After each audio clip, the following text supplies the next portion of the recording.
Hello dear students, welcome to दक्षिणा ई classroom. My self Surya Prakash रंगी, your physical chemistry teacher. Last हमने mole concept का second lecture पढ़ा था और वहां पर देखा था कि अगर हम किसी भी इलेक्ट्रोमैग्नेटिक रेडिएशंस की फ्रीक्वेंसी का रिलेशन देखें वेवलेंथ के साथ तो वो क्या होता है, इनवर्सली प्रोपोर्शनल होता है। वहां पे हमने फ्रीक्वेंसी निकाला था, न्यू क्या होता है, c by lambda. New frequency को रिप्रेजेंट करता है साइन, लेमडा वेवलेंथ के लिए है और सी क्या है यहाँ पे, स्पीड ऑफ जो भी यहाँ पे वेवलेंथ है उसकी वेलोसिटी। जो इलेक्ट्रोमैग्नेटिक रेडिएशंस होता है उसके लिए हम सी कितना लेते हैं, 3 × 10⁸, जो कि क्या होता है, स्पीड ऑफ लाइट। चलिए आज हम स्टार्ट करने वाले हैं सेकंड पोर्शन, यानी सेकंड टॉपिक, नेक्स्ट टॉपिक, जो कि है क्वांटम थ्योरी ऑफ लाइट, जिसको हम बोलते हैं प्लांक थ्योरी भी बोलते हैं, जो कि साइंटिस्ट प्लांक ने हमें दिया था। ठीक है, इस थ्योरी का समझने से पहले छोटा सा हम एग्जांपल लेते हैं कि सपोज हम घर की बात करते हैं कि सपोज घर में कोई बच्चा है, बंटी, बंटी नाम है उसका। उसकी मदर ने उसको बोला, बंटी जा बेटा, छत पे एक घी का बर्तन रखा हुआ, उसको उठा के ले आ। तो बंटी गया बर्तन उठाने, स्टील का बर्तन था, उसने जब उठाया तो देखा बर्तन बहुत गर्म है। तो बर्तन गर्म क्यों हुआ? या फिर हम एक बात और समझें कि घर में जो हमारे नॉर्मल लाइट लगी होती है, जो बल्ब होता है, जलाने की थोड़ी देर बाद देखें तो वो बल्ब क्या होता है, गर्म हो जाता है। तो इसी चीज को प्लांक ने हमें समझाया।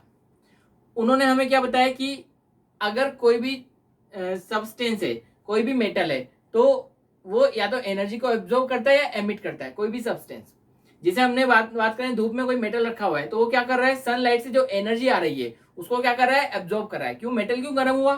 क्योंकि सन से जो एनर्जी आ रही है, लाइट आ रही है, उसको उसने क्या किया, एब्जॉर्ब किया। तो उसने एनर्जी का क्या किया, एब्जॉर्प्शन किया।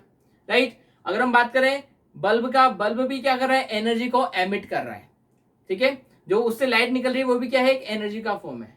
तो इन्होंने हमें बताया कि वहां की कहीं पर भी अगर एनर्जी का एब्जॉर्प्शन हो रहा है या एमिशन हो रहा है, यानी अगर कोई एनर्जी को एब्जॉर्ब कर रहा है या एमिट कर रहा है, तो वो स्मॉल स्मॉल पैकेट के फॉर्म में करता है या इलेक्ट्रोमैग्नेटिक रेडिएशन की फॉर्म में करता है। कि कहीं से भी अगर एनर्जी एब्जॉर्ब हो रही है या एमिट हो रही है तो वो इलेक्ट्रोमैग्नेटिक रेडिएशन की टर्म में एमिट होती है, एब्जॉर्ब होती है। जैसे सन से लाइट आ रही है तो वो भी क्या है, इलेक्ट्रोमैग्नेटिक रेडिएशन होती है। बल्ब से लाइट निकल रही है वो भी क्या है, इलेक्ट्रोमैग्नेटिक रेडिएशन है। हम बात करें कि अच्छा, जब हम मोबाइल फोन पे बात करते हैं तो कुछ देर बाद क्या होता है, मोबाइल वहां पे गर्म हो जाता है। तो वो क्या है, माइक्रोवेव के थ्रू वहां पे रेडिएशन का ट्रांसफॉर्मेशन हो रहा है। हम जब बात करते हैं तो क्या हो रहा है, माइक्रोवेव्स का हीट के थ्रू हम यहाँ पे बात कर पा रहे हैं। या फिर हम बात करें माइक्रोवेव जिसमें हम खाना पकाते हैं, वहां पे भी क्या हो रहा है कि माइक्रोवेव के थ्रू वहां पे क्या हो रहा है, फूड को पकाया जा रहा है या गर्म किया जा रहा है। ठीक है, तो यहाँ पे ये सब जो भी वेव है, ये सब क्या है, एनर्जेटिक वेव है, जो क्या कर रहे हैं, एनर्जी का ट्रांसफर कर रही है। लास्ट हमने बताया था कि वेव क्या होता है, एनर्जी ट्रांसफर करने का तरीका, या जो डिस्टरबेंस हो रहा है उसको आगे प्रोपोगेट करने का तरीका। ठीक है, तो यहां पर जब सन की लाइट में कोई मेटल रखा हुआ है तो वो क्या कर रहा है, सन से एनर्जी को एब्जॉर्ब कर रहा है। या जो बल्ब से लाइट बाहर निकल रही है वो भी क्या हो रही है, एनर्जी की फॉर्म में बाहर निकल रही है। तो इन्होंने क्या बताया कि कहीं से भी जो एनर्जी निकलती है या कहीं पर एनर्जी अगर एब्जॉर्ब हो रही है तो वो किसकी फॉर्म में हो रही है, इलेक्ट्रोमैग्नेटिक रेडिएशन की फॉर्म में हो रही है। ठीक है, और इन्होंने ये भी बताया कि कहीं से अगर एनर्जी एमिट हो रही है या कहीं से एब्जॉर्ब हो रही है तो वो स्मॉल स्मॉल पैकेट की फॉर्म में एमिट होती है, एब्जॉर्ब होती है, जिनको इन्होंने नाम दिया क्वांटा।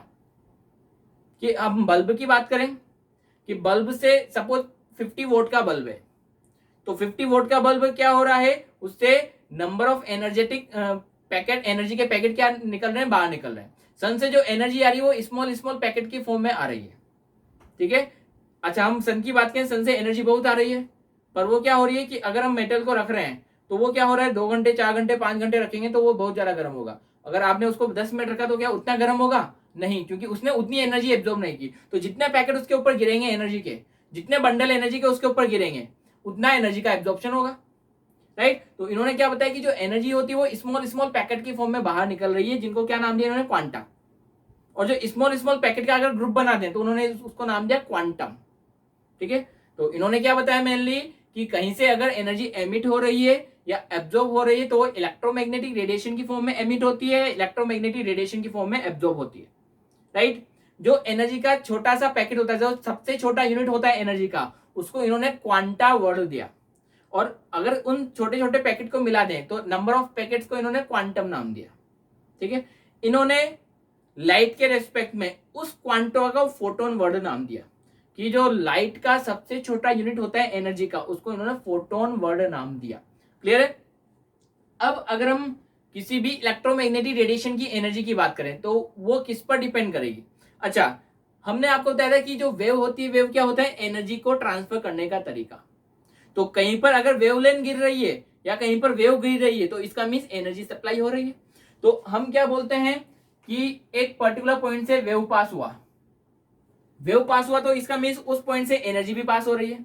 अब जितनी ज्यादा वेव पास होगी उतनी ज्यादा एनर्जी वहां से सप्लाई हो रही होगी। हमने क्या बोला था कि वेव क्या है? एनर्जी ट्रांसफर करने का तरीका। एक पर्टिकुलर पॉइंट से अगर वेव पास हो रही है तो इसका मीन्स वहां से एनर्जी पास हो रही है। या अगर मेटल के ऊपर कहीं वेव गिर रही है, कि हमने सनलाइट में एक मेटल रखा, उसके ऊपर लाइट गिरी, वो भी लाइट क्या है? इलेक्ट्रोमैग्नेटिक रेडिएशन है। उसका वेव यहाँ पे मेटल पे गिरा तो उसने क्या किया? मेटल को एनर्जी सप्लाई की। समझ पा रहे हैं कि यहाँ इस पॉइंट से अगर वेव पास हो रही तो मीन्स एनर्जी पास हो रही है, एनर्जी इस पॉइंट से पास हो रही है। तो जितनी ज्यादा वेव पास होगी इस पॉइंट से उतनी ज्यादा एनर्जी पास होगी। तो इस पॉइंट से जितनी ज्यादा वेव पास हो रही है उसे हम क्या बोलते हैं? फ्रीक्वेंसी। वेव की फ्रीक्वेंसी जितनी ज्यादा होगी, यानी जितनी ज्यादा वेव यहां से पास हो रही होगी, यहां से एनर्जी का सप्लाई उतना ही ज्यादा हो रहा होगा, एनर्जी उतनी ही ज्यादा यहाँ पे ट्रांसफर हो रही होगी। तो जो एनर्जी होती है किसी वेव की, वो किस पर डिपेंड करती है? उसकी फ्रीक्वेंसी पर। एक पर्टिकुलर पॉइंट से जितनी ज्यादा वेव पास होगी वहां पे एनर्जी उतनी ही ज्यादा सप्लाई होगी। तो यहां से हम क्या बोलेंगे कि जो एनर्जी ऑफ वेव होती है वो क्या होती है? उसकी फ्रीक्वेंसी के डायरेक्टली प्रोपोर्शनल होती है। न्यू को आपको बताया था किससे, न्यू किसके लिए है? फ्रीक्वेंसी के लिए। तो एनर्जी ऑफ वेव होती है वो फ्रीक्वेंसी के डायरेक्टली प्रोपोर्शनल होती है। प्रोपोर्शनल साइन हटा दे तो यहाँ पे ये कॉन्सेप्ट प्लांक ने दिया था, तो यहाँ पे प्लांक कॉन्सेप्ट कांस्टेंट आ जाएगा, E wave equal to h nu. तो एच यहाँ पे क्या है? Planck constant. ठीक है, यहाँ पे हम किसकी बात करें? इलेक्ट्रोमैग्नेटिक रेडिएशन की। तो अगर इलेक्ट्रोमैग्नेटिक रेडिएशन है तो उसका एनर्जी किसके प्रोपोर्शनल होगा? उसकी फ्रीक्वेंसी के प्रोपोर्शनल। प्रोपोर्शनल साइन हटाए तो ये क्या हो गया? एच आ गया। एच क्या होगा यहाँ पे? Planck constant. अब हमें पता है न्यू क्या होता है? C by lambda. तो न्यू को आप सी बाय लेमडा भी पुट कर सकते हैं। तो ई ऑफ वेव क्या होगा? एच न्यू और h c by lambda. Right, जो एच होता है वो क्या होता है? प्लांक्स कांस्टेंट, और इसका वैल्यू होता है 6.62 into 10⁻⁻34 joule into second. Right, c का वैल्यू आपको पता है, सी क्या होता है? स्पीड ऑफ लाइट, और इसका वैल्यू क्या है? 3 इंटू 10⁸ मीटर पर सेकेंड। लेमडा क्या होता है? वेवलेंथ इन मीटर, सभी ऐसा यूनिट है। तो ये सब क्या है? यहां से एच प्लांक कांस्टेंट, इसका वैल्यू डेफिनेटली आपको पता हो 6.62 into 10⁻34 joule into second. Unit भी ध्यान रखें, जूल इंटू सेकेंड इसका यूनिट है।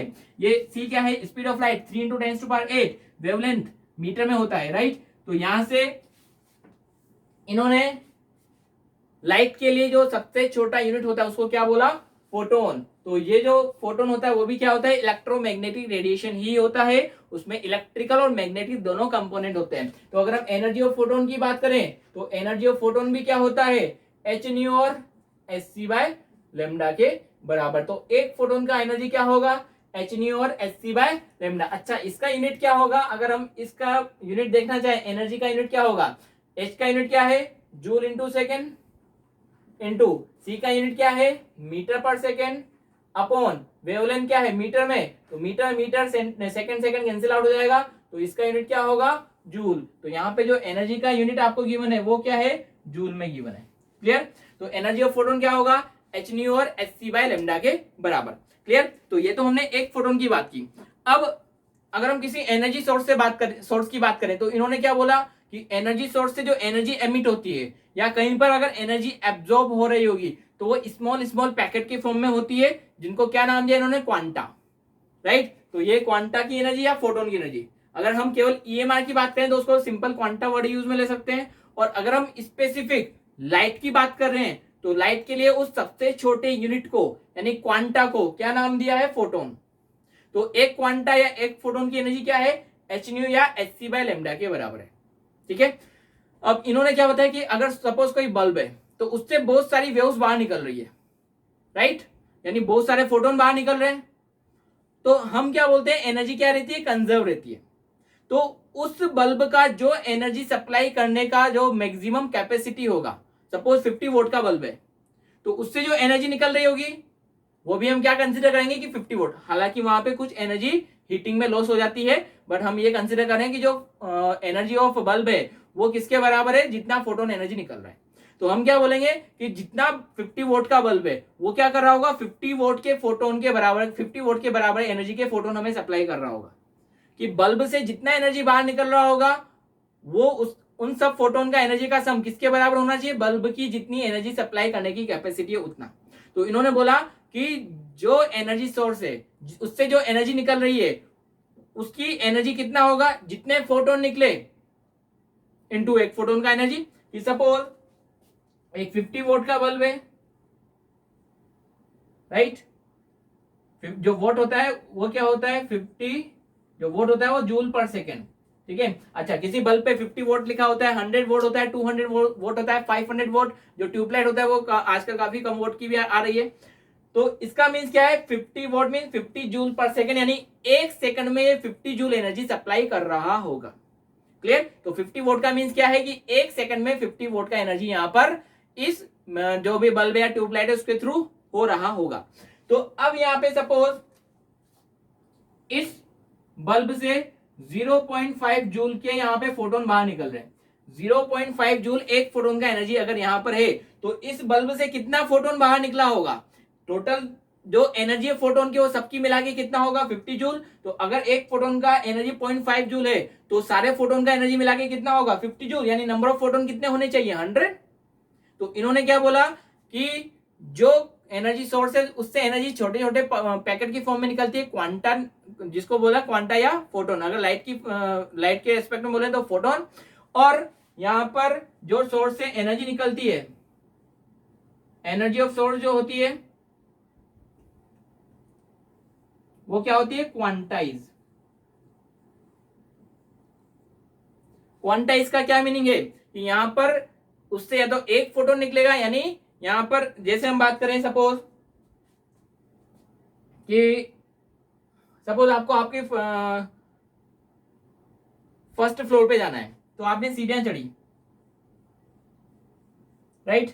सपोज यहां पे इसका हाइट है 1 मीटर, हर सीढ़ी का हाइट 1 मीटर है, ठीक है। जब आप 4 सीढ़ी चढ़ेंगे तो आप कितनी हाइट गेन करेंगे, 4 मीटर।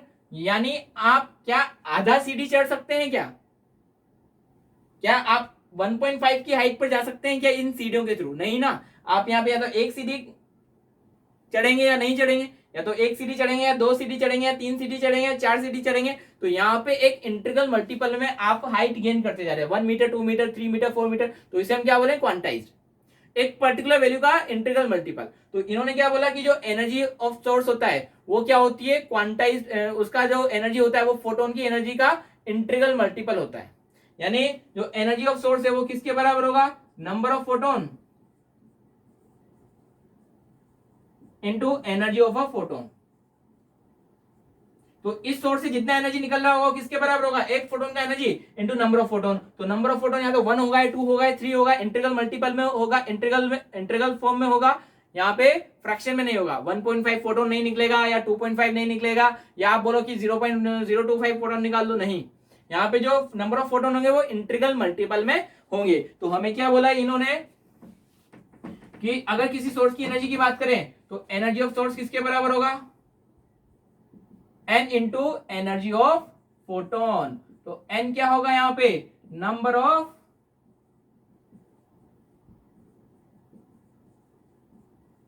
फोटोन, और ये 1 2 3 या इंटीग्रल वैल्यू ही होगी। क्लियर। तो यहां से हम क्या बोलते हैं कि किसी सोर्स का एनर्जी क्या होगा, n into number of photon और n into SC by lambda. Clear. तो ये चीज इन्होंने यहां से बताया था कि किसी भी सोर्स से निकलने वाला एनर्जी स्मॉल स्मॉल पैकेट के फॉर्म में निकलता है, और एक फोटोन का जो एनर्जी होगा उसका इंटीग्रल मल्टीपल टोटल सोर्स की एनर्जी को रिप्रेजेंट कर रहा होगा। क्लियर। तो ये तो हमने बात की यहां पर एनर्जी ऑफ सोर्स या एनर्जी ऑफ फोटोन, ठीक है। अब यहां से जो हमने यहां पे यूनिट निकाला है ई से जो फॉर्मूला निकला energy of photon H new है एच बाय लैम्डा, इसका यूनिट क्या है जूल। अब इसको एक हम किसी दूसरी यूनिट में कन्वर्ट करते हैं कि उसके लिए हम बात करते हैं पहले 1 इलेक्ट्रॉन वोल्ट का, कि 1 इलेक्ट्रॉन वोल्ट क्या होता है। ठीक है, अभी डेफिनेशन के अकॉर्डिंग समझिएगा कि हमने क्या कर रखा है कि दो प्लेट के बीच में कोई इलेक्ट्रॉन है। ठीक है, दो प्लेट के बीच में कोई इलेक्ट्रॉन है। ठीक है, इससे पहले हमने पढ़ा था कि अगर किसी फ्री इलेक्ट्रॉन पे हम वी पोटेंशियल लगाते हैं तो उसका पोटेंशियल एनर्जी क्या होता है Q इंटू वी। अगर किसी Q चार्ज पे हम वी पोटेंशियल लगाएंगे तो उसका पोटेंशियल एनर्जी कितना बताया था आपको, Q इंटू वी, राइट। और यहाँ पे Q को भी साइन पुट करना होता है। ठीक है, अभी हम क्या बोल रहे हैं कि हमने क्या किया, यहाँ पे एक इलेक्ट्रॉन को दो प्लेट के बीच में रखा और वहां पे कोई पोटेंशियल लगाया V। तो अभी हम 1 इलेक्ट्रॉन वोल्ट की बात करें तो पोटेंशियल कौन सा होगा, 1 वोल्ट। तो 1 वोल्ट पोटेंशियल लगाने पर इलेक्ट्रॉन अभी यहाँ पे रेस्ट पर है, इनिशियली इलेक्ट्रॉन रेस्ट पर है, यानी वेलोसिटी क्या है इसकी 0, राइट। इनिशियली पोटेंशियल क्या है 0, इनिशियली कोई पोटेंशियल नहीं है, इनिशियली वो रेस्ट पर है। ठीक है, अब हम उस पर वी पोटेंशियल लगा रहे हैं तो वी पोटेंशियल लगाने पे क्या होगा, इलेक्ट्रॉन नेगेटिव टर्मिनल से किसकी तरफ मूव करेगा, पॉजिटिव टर्मिनल की तरफ, तो कुछ एनर्जी गेन करेगा यानी एक्सेलरेट होगा। तो 1 वोल्ट का पोटेंशियल लगाने पर इलेक्ट्रॉन क्या हो रहा है, एक्सेलरेट हो रहा है। तो एक्सेलरेट होने पर जो एनर्जी गेन करेगा वही एनर्जी क्या होगा, 1 इलेक्ट्रॉन वोल्ट होगा। तो 1 इलेक्ट्रॉन वोल्ट क्या है, energy gain by electron, energy gain by electron when it is accelerated from rest through 1 volt potential. तो 1 वोल्ट पोटेंशियल लगाने पर रेस्ट से जब इलेक्ट्रॉन एक्सेलरेट हो रहा है तो जितना एनर्जी इलेक्ट्रॉन गेन कर रहा है उसे ही हम क्या बोल रहे हैं, 1 इलेक्ट्रॉन वोल्ट। अब अगेन यहां पे हम एनर्जी कंजर्वेशन की बात करें, अकॉर्डिंग टू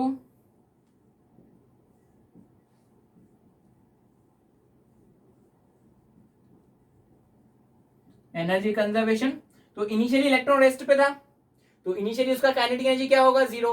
इनिशियली हमने कोई पोटेंशियल नहीं लगाया था तो उसका इनिशियल पोटेंशियल एनर्जी क्या होगा 0। अब जब हमने उस पर 1 वोल्ट का पोटेंशियल लगाया है तो इलेक्ट्रॉन का काइनेटिक एनर्जी कितना हुआ होगा वो हम देख लें कि according to energy of conservation हम क्या बोले, initial potential energy plus initial kinetic energy equal to final potential energy equal plus final kinetic energy. तो इलेक्ट्रॉन इनिशियली रेस्ट पे था तो रेस्ट पे था तो उसका वेलोसिटी 0, तो हाफ mv², वेलोसिटी 0 तो काइनेटिक एनर्जी 0। इनिशियली इलेक्ट्रॉन पे कोई पोटेंशियल नहीं था तो पोटेंशियल एनर्जी क्या है Q इंटू वी। अगर इनिशियली पोटेंशियल 0 था तो यहाँ पे पोटेंशियल एनर्जी क्या हो जाएगा 0, राइट। तो ये इनिशियल पोटेंशियल एनर्जी और इनिशियल काइनेटिक एनर्जी आपको मिला। ठीक है, फाइनल पोटेंशियल एनर्जी की बात करें, पोटेंशियल एनर्जी क्या होता है Q इंटू वी। अब ये चार्ज कौन सा है, इलेक्ट्रॉन, इलेक्ट्रॉन पे चार्ज क्या होता है -1 इंटू 1 वोल्ट का पोटेंशियल आपने उस पर लगाया, राइट। तो इलेक्ट्रॉन का चार्ज क्या है -e इंटू 1 वोल्ट का आपने उस पर पोटेंशियल लगाया, प्लस काइनेटिक एनर्जी क्या होगा हाफ mv²। तो फाइनल काइनेटिक एनर्जी क्या होगा E इंटू वी। तो इसका मीन्स अगर आप इलेक्ट्रॉन जो कि रेस्ट पर है उस पर 1 वोल्ट का पोटेंशियल लगाते हैं तो उसका एनर्जी क्या होगा 1 इलेक्ट्रॉन वोल्ट से बढ़ जाएगा। इनिशियली 0 था, आपने 1 वोल्ट का पोटेंशियल लगाया तो उसका काइनेटिक एनर्जी क्या हो गया 1 वोल्ट से इंक्रीज हो गया, इसे हम क्या बोलते हैं 1 इलेक्ट्रॉन वोल्ट। अच्छा, अब इसको ऐसे भी समझ लें कि सपोज इनिशियली पोटेंशियल था 0 और काइनेटिक एनर्जी इनिशियली इलेक्ट्रॉन का सपोज 2 eV था, 2 इलेक्ट्रॉन वोल्ट। जैसे जूल होता है एनर्जी का यूनिट वैसे ही इलेक्ट्रॉन वोल्ट भी एनर्जी का ही यूनिट होता है। क्लियर, तो इसी को हम आगे देख रहे हैं। तो अब मान लो ऐसा कि सपोज इलेक्ट्रॉन पे इनिशियल एनर्जी 2 इलेक्ट्रॉन वोल्ट था पर कोई पोटेंशियल नहीं लगा था तो इनिशियल पोटेंशियल एनर्जी उसकी क्या रही 0 प्लस इनिशियल काइनेटिक एनर्जी क्या था 2 electron volt equal to final potential energy कितना होगा -e into V plus final kinetic energy अगर आप निकालना चाहें तो क्या होगा, इधर भेज दें तो के ई क्या फाइनल काइनेटिक एनर्जी क्या हो जाएगा 3v। ठीक है, तो समझने का मीनिंग आपको केवल इतना सा है कि अभी तो हमने केवल 1 इलेक्ट्रॉन वोल्ट की बात की।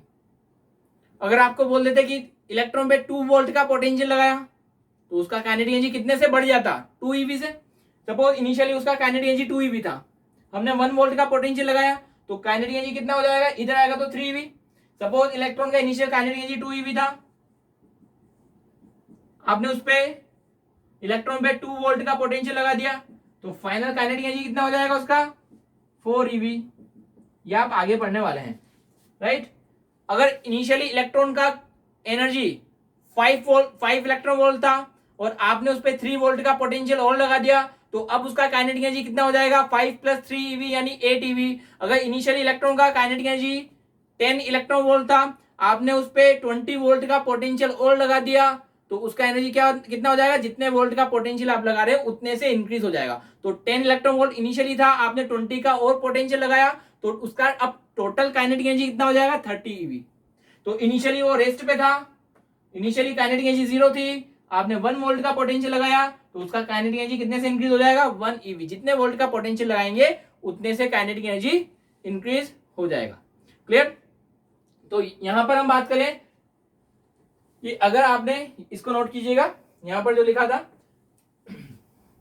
कि अगर आपने इलेक्ट्रॉन पे 1 वोल्ट का पोटेंशियल लगाया तो उसका काइनेटिक एनर्जी कितने से इंक्रीज हो गया, 1 eV से इंक्रीज हो गया है। तो काइनेटिक एनर्जी कितना, 1 eV। इलेक्ट्रॉन का चार्ज कितना होता है, 1.6 इंटू 10⁻⁻19 कूलम इंटू आपने 1 वोल्ट का पोटेंशियल लगाया है। तो 1 eV को आप ऐसे भी लिख सकते हैं, तो 1 eV कितना हो जाएगा, 1.6 इंटू 10⁻⁻19 कूलम इंटू वोल्ट। तो कूलम इंटू वोल्ट को जूल लिखा जाता है, राइट। तो 1 इलेक्ट्रॉन वोल्ट का वैल्यू कितना होगा, 1.6 इंटू 10⁻⁻19 जूल के बराबर। ये वैल्यू आपको बिल्कुल पक्के से पता होना चाहिए कि 1 इलेक्ट्रॉन वोल्ट का वैल्यू कितना होता है।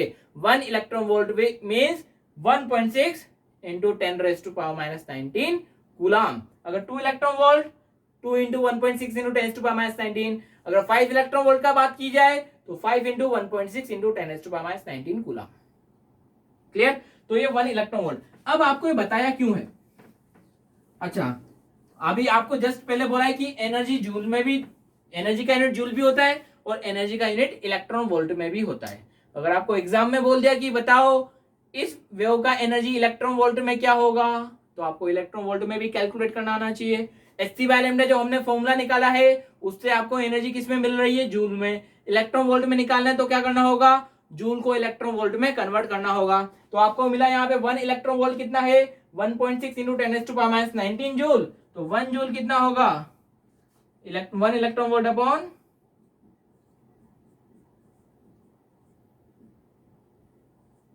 तो 1 जूल कितना हो जाएगा, 1 upon 1.6 into 10⁻⁻19 electron volt. Clear है। तो यहां से आपने फॉर्मूला निकाला था एनर्जी का, एनर्जी क्या था, Hc/λ जूल। तो अब जूल को आप क्या करेंगे, इलेक्ट्रॉन वोल्ट में कन्वर्ट कर देंगे तो एनर्जी क्या होगा, Hc/λ into 1 upon 1.6 into 10⁻⁻19 electron volt. तो आपको यहाँ पे एनर्जी ऑफ फोटोन मिला इन इलेक्ट्रॉन वोल्ट। ठीक है। अब इसको थोड़ा सा और सिंप्लीफाई करें। अब अगर आपको किसी भी इलेक्ट्रोमैग्नेटिक रेडिएशन का वेवलेंथ गिवन है और उसका एनर्जी निकालना है, अब आपको बोला है कि इलेक्ट्रोमैग्नेटिक रेडिएशन का जो स्पीड होता है वो क्या होता है, स्पीड ऑफ लाइट, यानी वो कितना होगा, 3 into 10⁸।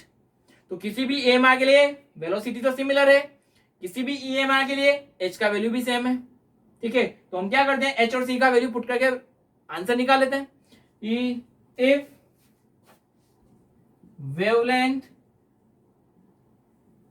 Is given in angstrom, right. तो सपोज आपको गिवन है लैम्डा एंगस्ट्रॉम में गिवन है, तो इसको मीटर में कन्वर्ट करने के लिए क्या करेंगे, जो एंगस्ट्रॉम में वैल्यू होती है उसको 10⁻10 से मल्टीप्लाई कर देंगे तो ये पूरी वैल्यू क्या है, मीटर में हो गई। ठीक है। तो यहां से जब आपको इस वैल्यू को आप इलेक्ट्रॉन वोल्ट में कन्वर्ट कर रहे हैं तो हमने क्या किया, जो वेवलेंथ एंगस्ट्रॉम में थी उसको मीटर में कन्वर्ट कर दिया। ठीक है। अब एनर्जी ऑफ फोटोन क्या होगा, इलेक्ट्रॉन वोल्ट में हम इसका वैल्यू निकालना चाह रहे हैं, 6.62 into 10⁻34 into 3 into 10⁸ upon wavelength कितना है, एंगस्ट्रॉम में जो वैल्यू था उसको हमने 10⁻10 से मल्टीप्लाई किया into 1 upon 1.6 into 10⁻19 electron volt. जब इस पूरे को कैलकुलेट करेंगे तो आपको एनर्जी ऑफ फोटोन मिलेगा कितना,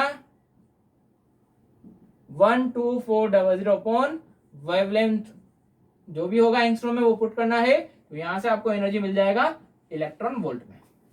ठीक है, सपोज आपको गिवन है वेवलेंथ 100 नैनोमीटर।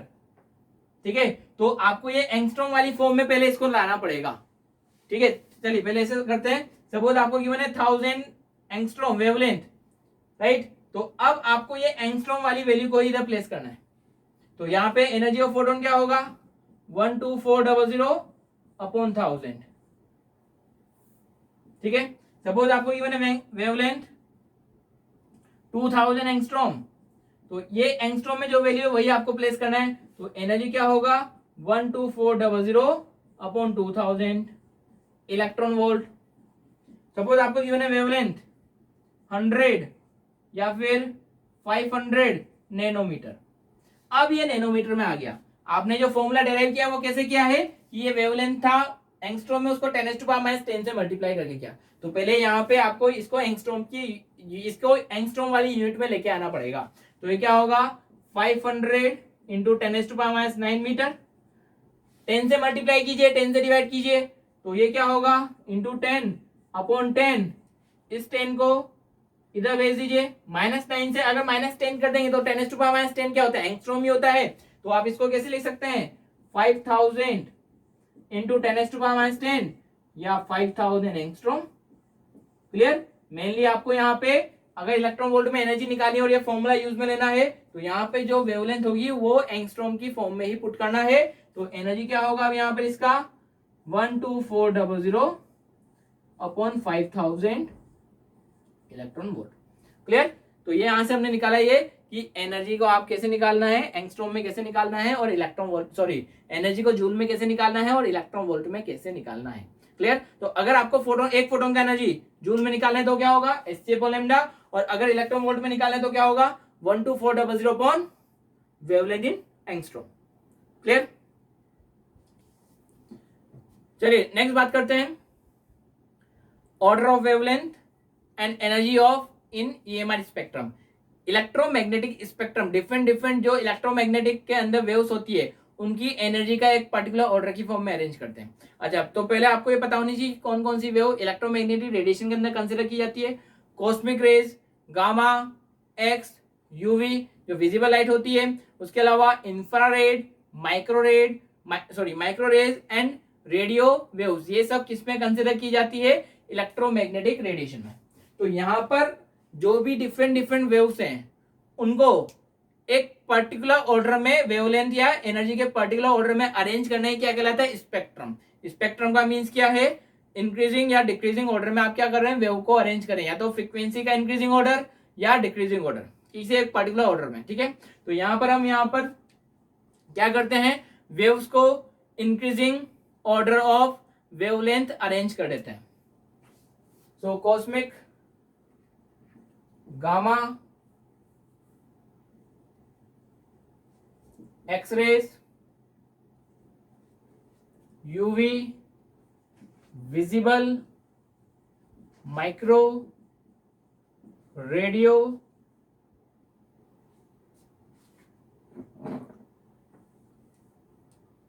इंफ्रारेड,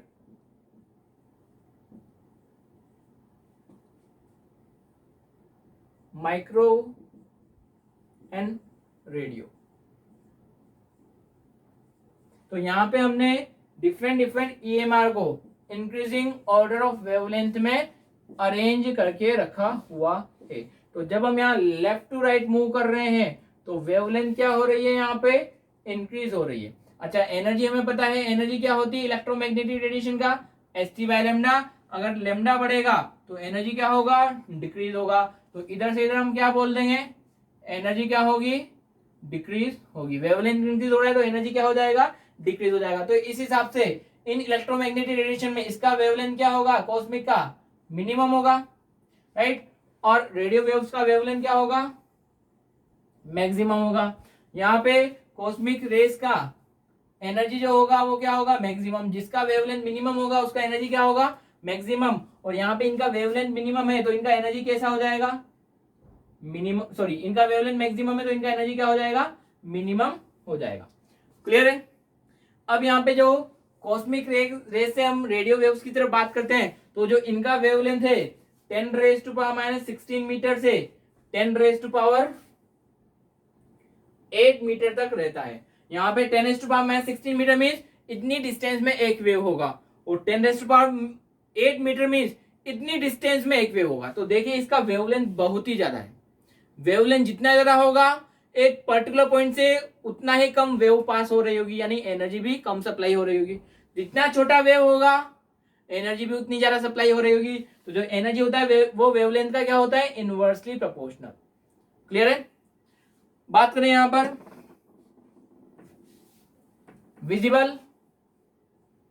विजिबल जो हमें दिखाई आता है, दिखाई देता है, उसके लिए हम विजिबल रेस की बात करते हैं। तो कौन कौन से कलर हैं, VIBGYOR, violet, indigo, blue, green, yellow, orange, red. तो इसका जो वेवलेंथ होता है वो 4000 एंगस्ट्रॉम से 7500 एंगस्ट्रॉम तक रेंज करता है। क्लियर। तो ये इलेक्ट्रोमैग्नेटिक रेडिएशन का एक स्पेक्ट्रम है, जिनको हमने क्या किया है, इंक्रीजिंग ऑर्डर ऑफ वेवलेंथ या डिक्रीजिंग ऑर्डर ऑफ एनर्जी या डिक्रीजिंग ऑर्डर ऑफ फ्रीक्वेंसी बोल सकते हैं। अगर वेवलेंथ मिनिमम है तो फ्रीक्वेंसी क्या होगा, मैक्सिमम। वेवलेंथ अगर मैक्सिमम है तो फ्रीक्वेंसी क्या होगा, मिनिमम। राइट। तो एनर्जी मिनिमम या फ्रीक्वेंसी मिनिमम एक ही बात है, बिकॉज एनर्जी क्या होता है, फ्रीक्वेंसी के डायरेक्टली प्रोपोर्शनल होता है। क्लियर। चलिए प्लांक थ्योरी के बेसिस पे कुछ क्वेश्चन है जिसको हम देखते हैं। लिखिएगा क्वेश्चन। गिवन है आपको, find out energy of a photon, find out energy of a photon of wavelength 6000 angstrom in joule and electron volt. So आपको बताना है एनर्जी ऑफ अ फोटोन जिसका वेवलेंथ 6000 एंगस्ट्रॉम है, और जो एनर्जी आपको बताना है जूल में भी बताना है, इलेक्ट्रॉन वोल्ट में बताना है। तो क्लियर कट फॉर्मूला बेस्ड है, आपको वेवलेंथ गिवन है, एनर्जी जूल और इलेक्ट्रॉन वोल्ट में निकालना है। तो वीडियो को पॉज कीजिए और 15 सेकंड के अंदर क्वेश्चन को सॉल्व कीजिए। चलिए सॉल्व करते हैं। तो एनर्जी ऑफ फोटोन क्या होता है, Sc by lambda. Right. H का वैल्यू कितना होता है, 6.62 इंटू 10⁻34। C कितना होगा, 3 इंटू 10⁸ अपॉन वेवलेंथ कितना है, 6000 एंगस्ट्रॉम। इस फॉर्मूला में जब आप वैल्यू पुट करते हैं तो सभी ऐसा यूनिट में पुट करना होता है, यानी वेवलेंथ किस में पुट करना होगा आपको, मीटर में। तो ये कितना होगा, 6000 इंटू 10⁻10 मीटर। तो कितना होगा, 6000 इंटू 10⁻10। राइट। कैलकुलेट कीजिएगा, वैल्यू पुट कर दिया आपने तो ये कैंसिल आउट हो जाएगा 2000 टाइम 2 को डिवाइड कर दीजिएगा, ये 3 जीरो को इधर ले जाए तो कितना हो जाएगा, 10⁻⁻7 -7 ऊपर जाएगा तो 10⁻15। तो 2 से डिवाइड किया 3.31 इंटू 10⁻34 इंटू 10⁻15, तो मिल जाएगा 3.31 इंटू 10⁻19 जूल। तो ये आपको एनर्जी मिल गई है जूल में। क्लियर। आप चाहे तो यहाँ 1 जूल का वैल्यू पुट कर दे इलेक्ट्रॉन वोल्ट में। 1 जूल क्या होगा, 1/1.6 इंटू 10⁻19 इलेक्ट्रॉन वोल्ट। वहां से भी आप इसको इलेक्ट्रॉन वोल्ट में कन्वर्ट कर सकते हैं, और या फिर एनर्जी ऑफ फोटोन निकाल सकते हैं किससे, फॉर्मूला से, कितना, 12400 अपॉन वेवलेंथ इन एंगस्ट्रॉम। तो यहां से इलेक्ट्रॉन वोल्ट में आपको वैल्यू मिलेगी। तो 12400 अपॉन वेवलेंथ कितना है, 6000 एंगस्ट्रॉम। तो एंगस्ट्रॉम में ही आपको पुट करना है। तो देख लें 12.4 अपॉन 6,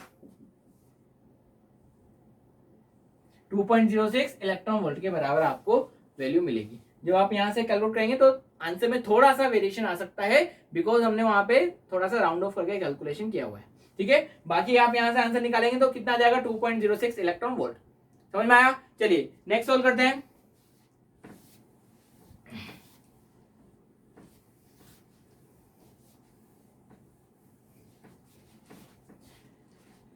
ये बना आपको, which of the following radiation corresponds to photon of maximum and minimum energy। so आपको गिवन है which of the following radiation corresponds to photon of maximum and minimum energy। Wavelength आपको गिवन है different photon का, 100 nanometre, 2000 angstrom, 130 picometre, and 4 into 10⁻⁻7 metre. तो आपको maximum and minimum energy बतानी है। तो अगर आपको एनर्जी बतानी है, हमें पता है एनर्जी क्या होता है, एससी बाय लेमडा। तो आपको वेवलेंथ चारों गिवन है, तो जिसका वेवलेंथ मिनिमम होगा उसका एनर्जी क्या होगा, मैक्सिमम। जिसका वेवलेंथ मैक्सिमम होगा उसका एनर्जी क्या होगा, मिनिमम। तो हमें यहाँ पे क्या करना है, वेवलेंथ को ही कंपेयर करना है। तो अभी ये चारों वेवलेंथ क्या है, डिफरेंट डिफरेंट यूनिट में गिवन है। वीडियो को पॉज कीजिए और कंपेयर करके देखिए कि मिनिमम वेवलेंथ किसका है, मैक्सिमम वेवलेंथ किसका है। जिसका वेवलेंथ मिनिमम होगा उसका एनर्जी मैक्सिमम हो जाएगा। ठीक है, चलिए सॉल्व करते हैं। तो यहाँ पे अभी हम क्या करें, सभी वेवलेंथ को एक कॉमन यूनिट में ले आते हैं। ये कितना है, 100 नैनोमीटर। तो लेमडा 1 कितना, 100 इंटू 10⁻⁹ मीटर। ठीक है, लेमडा 2 क्या होगा, 2000 इंटू 10⁻⁻10 एंगस्ट्रॉम था, उसको मीटर में कन्वर्ट कर दिया। लेमडा 3 कितना होगा, 130 पिकोमीटर यानी 10⁻12 मीटर। और लेमडा 4 कितना होगा, 4 इंटू 10⁻⁻7 मीटर। ठीक है, अब यूनिट तो सबका सेम है। अब हम एक काम और करते हैं, यहाँ पे सबका जो 10 है वो भी सबका सेम कर देते हैं। तो 10⁻⁻9 है, सपोज सबको 10⁻10 कर दो, तो ये क्या हो जाएगा, 1000 इंटू 10⁻10 मीटर। एक ही बात है, ये डेसिमल हटेगा, ये 0 हटेगा, तो अपने आप 10⁻9 हो जाएगा। ये तो कितना था, 2000 इंटू 10⁻10 मीटर। ये कितना है, -12 है, तो ये कितना हो जाएगा, 1.3 इंटू 10⁻10 मीटर। एंड ये कितना होगा, -7 को -10 करना है, तो कितना होगा, 4000 इंटू 10⁻10 मीटर। क्लियर है। तो ये आपके पास 4 वेवलेंथ आपको मिल गई। तो अब इसमें मिनिमम वेवलेंथ कौन सा है वो देख लीजिए, मैक्सिमम वेवलेंथ कौन सा है वो देख लीजिए। तो ये तो सबका पावर वाला वैल्यू तो सबका सेम है। तो ये वाली वैल्यू क्या है, मैक्सिमम, और ये वाली वैल्यू क्या है, मिनिमम। तो लेमडा 3 क्या होगा, लेमडा 3 मिनिमम वेवलेंथ है, तो उसका एनर्जी क्या होगा, मैक्सिमम। जिसका वेवलेंथ मिनिमम होगा उसका एनर्जी क्या होगा, मैक्सिमम। और लेमडा 4 क्या है, मैक्सिमम है, तो उसका एनर्जी क्या हो जाएगा, मिनिमम। क्लियर है। तो सिंपल फॉर्मूला बेस्ड कंपैरिजन पर ये क्वेश्चन था। चलिए देखते हैं नेक्स्ट क्वेश्चन। गिवन आपको calculate number of photons emitted from a source of energy 10 joule of wavelength 6.62 angstrom. तो आपको एनर्जी ऑफ सोर्स गिवन है, एक फोटोन का एनर्जी गिवन है, सॉरी एक फोटोन का वेवलेंथ आपको गिवन है, और पूछा है टोटल कितने नंबर ऑफ फोटोन यहां से निकलेंगे। तो आपको बोला है कि किसी सोर्स से जो एनर्जी निकलती है वो एनर्जी किसके बराबर होती है, जितने नंबर ऑफ फोटोन वहां से निकले उन सबकी सम के बराबर। तो एक पॉइंट ये भी बोला था कि जो एनर्जी ऑफ सोर्स होती है वो integral multiple of energy of photon होता है।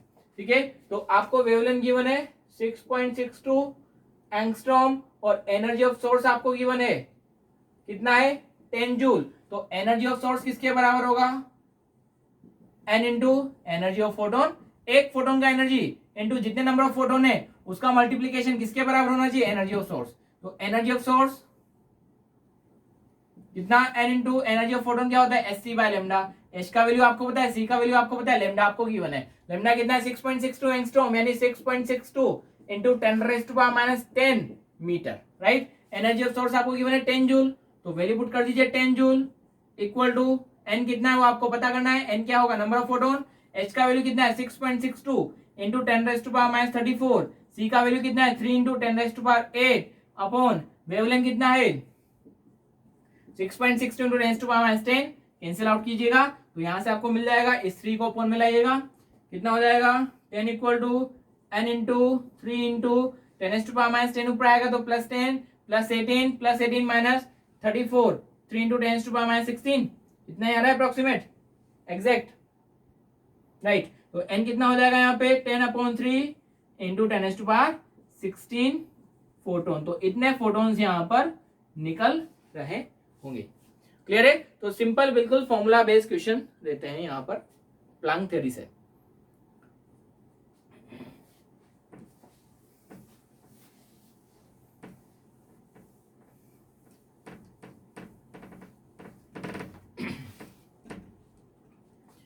चलिए गिवन है आपको next, when a photon of wavelength 300 nanometre strike on a metal surface it emits 2 photon If wavelength of one photon is 900 nanometer, then calculate wavelength of second photon, assuming that there is no loss of energy. So energy का loss नहीं हो रहा है, तो यानी conservation of energy पर based question है, तो वीडियो को पॉज कीजिए, सॉल्व करने की कोशिश कीजिए, विद इन 30 सेकेंड आराम से ये क्वेश्चन आपका होना चाहिए। चलिए देखते हैं, होपफुली आपने सॉल्व किया होगा। तो क्या गिवन है आपको कि यहाँ पर एक मेटल के ऊपर एक फोटोन गिर रहा है और ये क्या कर रहा है, दो फोटोन को एमिट कर रहा है। जो ये फोटोन था इसका वेवलेंथ कितना है, 300 नैनोमीटर। जो एक फोटोन निकल रहा है वो 900 नैनोमीटर का है। आपको पूछा है दूसरे फोटोन का वेवलेंथ कितना होगा। तो एनर्जी आप पे कोई लॉस नहीं हो रहा है, तो इसका मीन जितना एनर्जी इस फोटोन का था उतना ही एनर्जी इन दोनों फोटोन का होगा। तो हम क्या बोलेंगे, energy initial equal to energy final. तो इनिशियल एनर्जी कितना, फर्स्ट फोटोन का हम इसको 1 बोल देते हैं, ये फर्स्ट फोटोन है, ये सेकंड फोटोन है और ये थर्ड फोटोन बोल देते हैं। तो यहाँ पे फर्स्ट फोटोन का जो एनर्जी था वो सेकंड फोटोन और थर्ड फोटोन की एनर्जी के सम के बराबर होना चाहिए। ठीक है, एनर्जी ऑफ फोटोन आप कैसे निकालते हैं, Sc by lambda 1 equal to Sc by lambda 2 plus Sc by lambda 3। Sc से Sc कैंसिल आउट हो जाएगा। इनिशियल वेवलेंथ कितना था, 1/300 इंटू 10⁻⁹ नैनोमीटर इक्वल टू ये कितना है, लैम्डा 2 का वैल्यू 900 नैनोमीटर। नैनोमीटर को मीटर में चेंज कर दें। ठीक है, या सभी का यूनिट सेम रखते हैं, 300 नैनोमीटर 900 नैनोमीटर प्लस 1/λ3। तो यहाँ से जो λ3 निकलेगा वो भी किस में निकलेगा, नैनोमीटर में ही निकलेगा। तो यहाँ से आप λ3 ले लें, 1/λ3 equal to 1/300 minus 1/900 equal to 900 कितना होगा, 3 माइनस 1 तो 2/900। तो यहाँ से आपको λ3 मिल जाएगा कितना, 900/2 मीन्स 450 नैनोमीटर। समझ में आया। चलिए नेक्स्ट देखते हैं, गिवन है आपको 100 watt bulb emit radiation of 3310 angstrom, then calculate number of photon emitted by a bulb in 1 second, 10 second and 1 hour। तो आपको अलग अलग ड्यूरेशन आपको गिवन है, उसमें कितने कितने फोटोन निकल रहे होंगे वो आपको बताने हैं। एनर्जी ऑफ बल्ब आपको गिवन है, पावर ऑफ बल्ब आपको गिवन है और कितना वेवलेंथ का फोटोन निकल रहा है वो आपको गिवन है। तो पहले तो हम बात करें, यहाँ पे आपको गिवन है 100 वॉट। तो 100 वोट का मीनिंग क्या है, ठीक है, आपको लगा था कि जो वोट होता है उसका मीनिंग क्या है, जूल पर सेकेंड। तो 100 वोट मीन्स 100 जूल पर सेकेंड, यानी यहाँ पर एक सेकंड में 100 जूल का एनर्जी बाहर निकल रहा होगा। ठीक है, तो ये तो मिल गया आपको energy of source, E source. ठीक है, वेवलेंथ आपको गिवन है कितना, 3310 एंगस्ट्रॉम मींस 3310 इंटू 10⁻⁻10 मीटर। ठीक है, अब आपको बताना है कितना नंबर ऑफ फोटोन यहां से निकल रहा होगा। तो हमें पता है एनर्जी ऑफ सोर्स कितना होता है, n into energy of one photon, एक फोटोन का एनर्जी इंटू जितने फोटोन बाहर निकल रहे होंगे उन सबका सम, या एक फोटोन का energy into number of photon का मल्टीप्लीकेशन किसके बराबर होना चाहिए, एनर्जी ऑफ सोर्स। तो एनर्जी ऑफ सोर्स आपको पता है कितना है, 100 जूल पर सेकंड, एक सेकंड में इतना एनर्जी बाहर निकल रहा होगा। n इंटू h का value 6.62 into 10⁻34 into 3 into 10⁸ upon lambda कितना 3310 इंटू 10⁻⁻10। यूनिट इसका क्या था, h का जूल इंटू सेकेंड, c का यूनिट क्या था, मीटर पर सेकेंड, अपॉन इसका यूनिट क्या होगा, वेवलेंथ का मीटर। तो मीटर से मीटर, सेकंड से सेकंड, जूल से जूल कैंसिल आउट हो जाएगा। ठीक है, तो जो n होगा वो पर सेकंड आपको मिलेगा। समझ पा रहे हैं। तो इसको सोल्व कीजिए, कितना आने वाला है, 100 1/सेकेंड इक्वल टू n इंटू, अच्छा यहां से देखिए कैंसिल आउट हो पा रहा है, इसको आप क्या कर सकते हैं, 3 0 को डेसिमल को 3 पॉइंट आगे बढ़ा दीजिए 6.62 इंटू 10⁻34 इंटू 3 इंटू 10⁸, डेसिमल को 3 पॉइंट आगे बढ़ाया तो कितना 3.31 इंटू 10⁻7, ये कैंसिल आउट हो जाएगा 2 टाइम्स, 7 ऊपर जाएगा तो कितना होगा 10⁻15 प्लस 15 माइनस 34, तो 100 इंटू 1/सेकेंड equal to n into 6 into 10⁻, कितना है ये प्लस 15 माइनस 34 यानी 10⁻19। तो n का वैल्यू आपको मिलेगा 100/6 6 इंटू 10⁻19 फोटोन पर सेकेंड, यानी 10⁻21/6 photon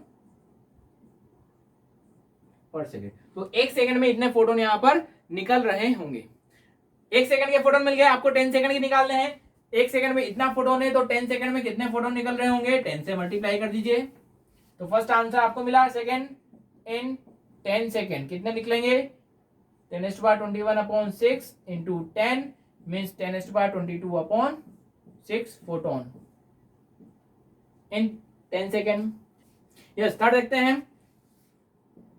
in 1 our, 1 hour means कितना, 3600 सेकेंड। तो एक सेकंड में इतने फोटोन निकले हैं, एक सेकंड में कितना फोटोन निकला है, इतना। तो 3600 सेकंड में कितना फोटोन निकलेगा, 10⁻21/6 इंटू 3600। तो मिल जाएगा आपको कितना, 6 टाइम कैंसिल आउट हो रहा है, 6 इंटू 10⁻23 फोटोन, राइट। तो इतने फोटोन यहाँ पे एक आवर में निकल रहे होंगे। क्लियर है। तो होपफुली ये कैलकुलेशन आपको समझ में आई होगी। चलिए देखते हैं नेक्स्ट क्वेश्चन। गिवन आपको calculate number of emitted photons पर सेकंड, एक सेकंड में कितने फोटोन निकल रहे हैं वो आपको बताना है। Of wavelength 1324 angstrom from a source of power 100 what having efficiency 6%। Yes, ये पॉइंट आपके लिए थोड़ा सा नया है, हालांकि बिल्कुल नया नहीं है, आपने मोल कॉन्सेप्ट में पढ़ा हुआ है। एफिशिएंसी का मीन्स क्या है, एफिशिएंसी का मीन्स क्या है, जितना मिलना चाहिए था उसका कुछ परसेंट ही मिलता है। तो यहाँ पे 100 वोट आपको एनर्जी गिवन है, पावर गिवन है सोर्स का, उसका 6% एफिशिएंसी है, यानी जितना पावर उसका बाहर आना चाहिए था फोटोन की फॉर्म में, उसका क्या हो 6% ही बाहर आने वाला है। यानी 100 वोट उसका एनर्जी है, तो कितना वोट आपको मिलेगा, 6 वोट ही आपको फोटोन की फॉर्म में आपको मिल रहा होगा। तो एनर्जी ऑफ सोर्स कितना है, 100 वॉट, एफिशिएंसी कितना है 6%। तो एनर्जी एमिटेड कितना होगा, 100 का 6% यानी 6 वॉट। अब यही एनर्जी हमारे सोर्स का एनर्जी है, राइट। तो इतना ही एनर्जी फोटोन की फॉर्म में निकल रहा होगा, तो हम क्या बोलेंगे, एनर्जी सोर्स कितना हो जाए होगा यहाँ पे NSC/λ के बराबर, n into energy of photon के बराबर।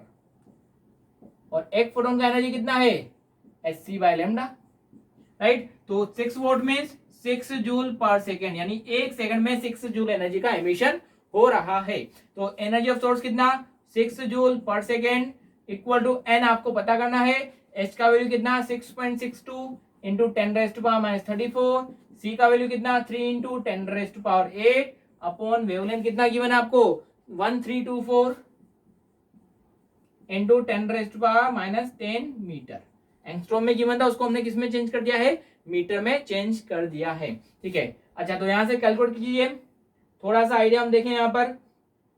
6.62 का डबल क्या होता है 1324, तो यहाँ पे आप थोड़ा सा डेसिमल को अरेंज करके n into 6.62 into 10⁻34 3 into 10⁸ upon 13.24 into 10⁻8 ऐसे लिखा जा सकता है। जो -2 था उसको हम यहाँ पे ले आए, बचा हुआ तो -8 रख दिया है। तो ये कैलकुलेट करेंगे, ये कितने टाइम्स, 2 टाइम्स कैंसिल आउट हो जाएगा, 3 से ये 6 2 टाइम्स कैंसिल आउट हो जाएगा। तो n कितना हो जाएगा 2 2 4 इंटू ये कितना है 10⁻8, ये +8 कितना गया ऊपर 16 में से 34 में से 16 माइनस कर दीजिए, तो कितना होगा 4 इंटू 10⁻18 फोटोन, राइट। तो इतने फोटोन यहाँ पे एमिट हो रहे होंगे। क्लियर है। यस, देखिए चलिए सॉल्व करते हैं अगला। गिवन आपको 2 bulb A and B emit red light and yellow light of 8000 and 4000 angstrom respectively. दो बल्ब का आपको वेवलेंथ गिवन है, एक 8000 है एक 4000 है। The number of photon emitted by both the bulb per second is same if power of red bulb is 100 watt, then find power of yellow bulb आपको calculate करना है, ठीक है। लगता है बहुत सिंपल क्वेश्चन है, आप इसको चुटकियों में सॉल्व करेंगे। तो वीडियो को पॉज कीजिए और सॉल्व कीजिए। चलिए सॉल्व करते हैं, देखते हैं। आपको गिवन है ए बल्ब एंड बी बल्ब। ए कौन सा है रेड बल्ब और बी कौन सा है येलो बल्ब। आपको गिवन है वेवलेंथ रेड वाले का 8000 एंगस्ट्रॉम और येलो वाले का कितना है 4000 एंगस्ट्रॉम, ठीक है। और बोला है आपको जो रेड बल्ब है वो 100 वोल्ट का पावर उसका है, तो आपको बताना है येलो बल्ब का पावर क्या होगा, ठीक है। आपको बोला है यहाँ पे नंबर ऑफ फोटोन दोनों के क्या है सिमिलर है, इक्वल नंबर ऑफ फोटोन ये दोनों एमिट कर रहे हैं। तो अब हम क्या बोलते हैं एनर्जी ऑफ सोर्स क्या होता है number of photon into Hc upon lambda, right. अब देखिए यहाँ पे दोनों बल्ब के लिए कॉमन क्या होगा H का वैल्यू कॉमन है, C का वैल्यू कॉमन है और N भी दोनों के लिए सेम है, तो हम क्या बोलते हैं NHC किसके बराबर होगा energy of source into wavelength of जो भी रेडिएशन उसका वेवलेंथ, तो NHC दोनों के लिए बराबर है, तो इसका NHC और उसका NHC क्या होगा बराबर, तो NHC of bulb A red bulb will be equal to NHC of yellow bulb. इसको रिप्लेस करके आप क्या लिख सकते हैं energy into wavelength of red bulb equal to energy into wavelength of yellow bulb, ठीक है। अब आपको यहाँ पे गिवन है इस रेड बल्ब का एनर्जी कितना है 100 वोल्ट इंटू वेवलेंथ कितना है 8000 इक्वल टू इसका आपको सोर्स का एनर्जी पूछा है वेवलेंथ गिवन है आपको 4000, तो एनर्जी ऑफ येलो बल्ब कितना होगा 200 वॉट, क्लियर। बिल्कुल फॉर्मूला बेस्ड कॉन्सेप्ट था। चलिए देखते हैं अगला गिवन है आपको EMR of 300 nanometer required to ionize sodium atom, then calculate ionization energy of sodium atom in kilojoule per mole।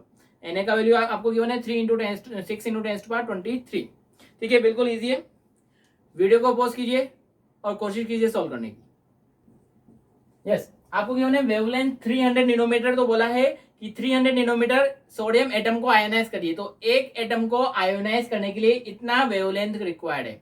तो एक वेवलेंथ से आप बता सकते हैं कि किस एनर्जी का फोटोन एक सोडियम एटम को आयोनाइज करने के लिए रिक्वायर्ड होगा, तो वो एनर्जी क्या हो जाएगा एक सोडियम एटम का आयोनाइजेशन एनर्जी। बट आपको जो आयोनाइजेशन एनर्जी बताना है वो किलो जूल पर मोल में बताना है।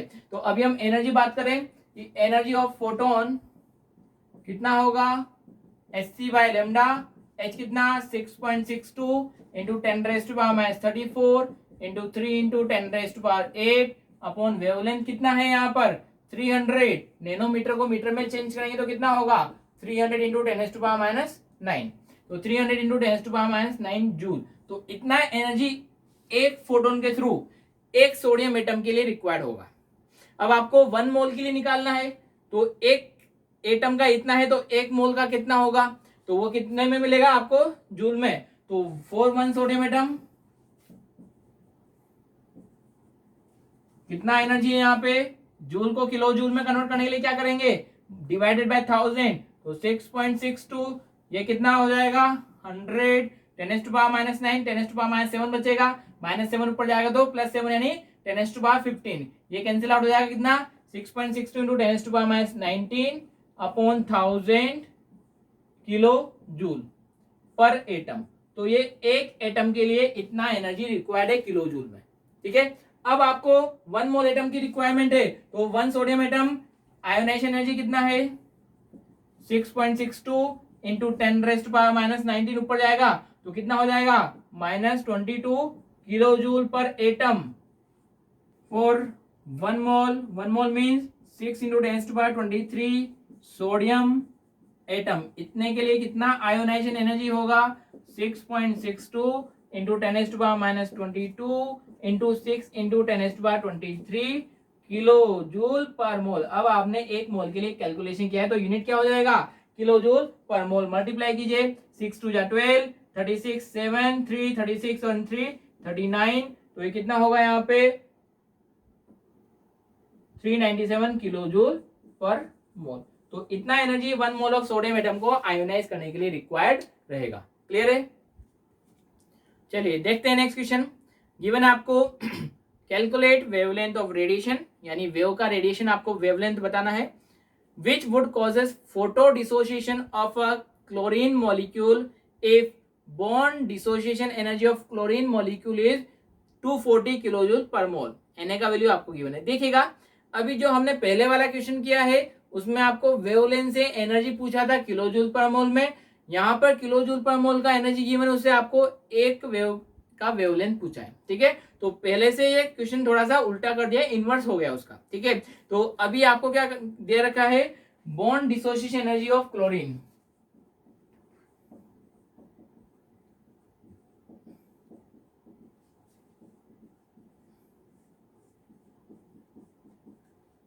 तो क्लोरीन के बीच के बॉन्ड को ब्रेक करने के लिए 240 किलो जूल पर मोल एनर्जी लगती है, यानी 1 मोल ऑफ क्लोरीन मॉलिक्यूल के बीच के बॉन्ड को ब्रेक करने के लिए 240 किलो जूल एनर्जी लगने वाली है। 1 मोल के लिए इतना एनर्जी लग रहा है।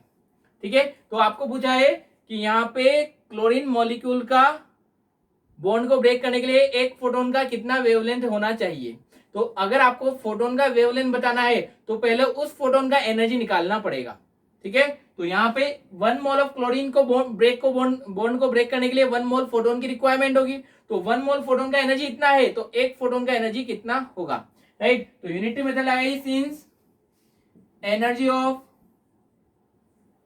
ये समझ पा रहे हैं कि यहाँ पे जो बॉन्ड को ब्रेक करने के लिए एनर्जी लग रही है वो कहां से आनी है, फोटोन से ही आनी है। तो एक मोल क्लोरीन मॉलिक्यूल को ब्रेक करने के लिए कितने फोटोन लगेंगे, 1 मोल फोटोन। तो एनर्जी ऑफ 1 मोल फोटोन कितना है, 240 kilo joule. 1 mole means 6 into 10⁻23 photon. तो एक फोटोन का एनर्जी कितना होगा, एनर्जी ऑफ 1 फोटोन कितना होगा, 240 upon 6 into 10⁻23 kilo joule. Kilo को जूल में कन्वर्ट कर दें तो कितना हो जाएगा, 240 इंटू 1000 अपॉन 6 इंटू 10⁻23। तो कैलकुलेट कीजिए कितना होगा, 40 इंटू 10⁻⁻20 जूल। तो ये एक एनर्जी का फोटोन, एक फोटोन का आपको एनर्जी मिला। क्लियर है, तो इतना एनर्जी एक फोटोन का होगा। अब एक फोटोन का एनर्जी अगर इतना है तो उसका वेवलेंथ कितना होगा, डायरेक्ट फॉर्मूला बेस्ड क्वेश्चन। अब तो energy of photon equal to Hc by lambda. तो एनर्जी कितना मिला आपको, 40 into 10⁻⁻20 equal to 6.62 into 10⁻⁻34 into 3 into 10⁸ upon wavelength. तो यहां से वेवलेंथ आपको मिलेगा किसमें, मीटर में।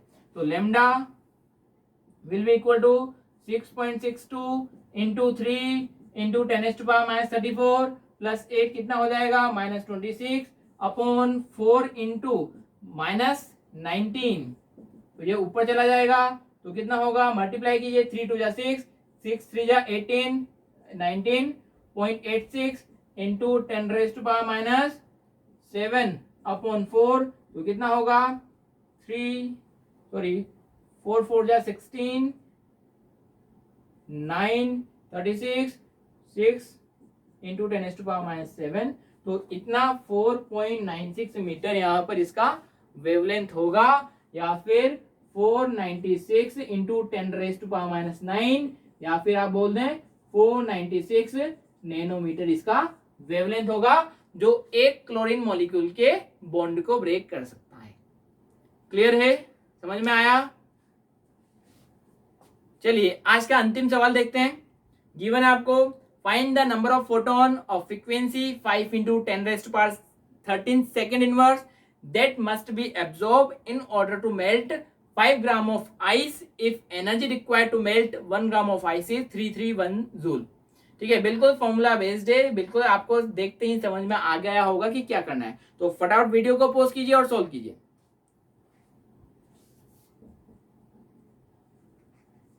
तो आपको गिवन है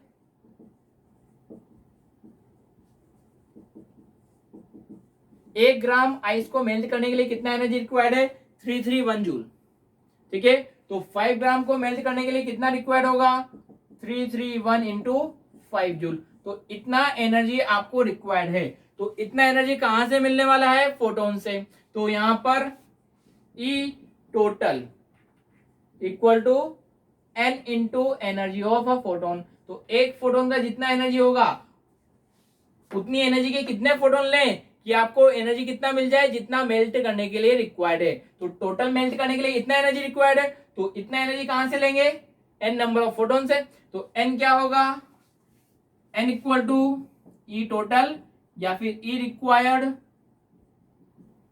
अपॉन एनर्जी ऑफ फोटोन। तो कितना एनर्जी रिक्वायर्ड है आपको, 5 इंटू 331 अपॉन फोटोन का एनर्जी क्या होता है, एच बाय लेमडा, तो लेमडा ऊपर चला जाएगा, एच कितना है, अच्छा ये तो न्यू की फॉर्म में है, एच न्यू, एच कितना 6.62 इंटू 10⁻⁻34 इंटू 3 कितना है न्यू फ्रीक्वेंसी आपको गिवन है कितना, 5 इंटू 10⁻13 सेकेंड इनवर्स। तो कैलकुलेट कीजिए, 5 से 5 कैंसिल आउट हो जाएगा, कितना टाइम चाहिए, डेसिमल को हटा दें, यहाँ पे 100 कर दें डेसिमल को हटाकर, तो ये कितना टाइम्स, 2 टाइम्स कैंसिल आउट हो जाएगा, 50 इंटू 34 में से 3 गया कितना 31, कितना 10 गया 21, तो 10⁻21, तो 5 इंटू 10⁻22 फोटॉन्स यहाँ पर 5 ग्राम आइस को मेल्ट करने के लिए रिक्वायर्ड होंगे।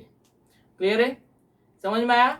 तो होपफुली आपको जो क्वेश्चन हमने किए हैं वो समझ में आए होंगे कि कैसे सॉल्व करने हैं, आइडिया आपको लगा होगा कि कैलकुलेशन कैसे कैसे करनी है, प्लैंक थ्योरी क्या है।